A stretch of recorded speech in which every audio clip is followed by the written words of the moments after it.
বন্ধুরা, আজ সন্ধ্যাবেলায় আমার মনে হলো একটু টক ঝাল চটপটা জিনিস খেলে কেমন হয়। তার জন্যই আমার বাড়ির পাশে একটি ফুচকার দোকানে চলে গেছিলাম। আর এই কাকিমার ফুচকার দোকান কিন্তু প্রায় অনেক পুরনো। প্রায় আমি ছোটোবেলা থেকে কিন্তু দেখে আসছি এই কাকিমা কিন্তু ফুচকাই বিক্রি করে। তো এখানে গিয়ে আজ আমরা ফুচকা খাবো না, আজ আমরা খাবো চুরমুর মাখা।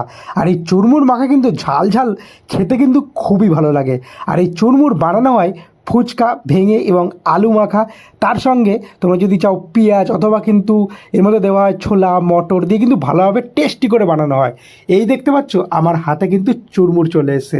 আর তোমরা কারা কারা এরকম চুরমুর মাখা খেয়েছো অবশ্যই কিন্তু জানিও। তো এই ছিল আমার ফার্স্ট বাইট। মোটামুটি কিন্তু প্রায় অনেক দিন পরে খাচ্ছি, বেশ কিন্তু ভালোই লেগেছিল। এরপরে চলে গেছিলাম আরও একটি চটপটি এবং আলু কাবলির দোকানে। এখানে গিয়ে আমরা নিয়ে নিয়েছিলাম ছোলা মাখা।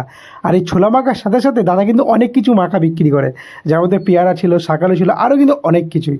তো এখানে দেখতে পাচ্ছ অলরেডি আমরা নিয়ে নিয়েছি প্রায় এক বাটি ছোলা মাখা। ছোলা মাখাটাও কিন্তু বেশ ভালো ছিল।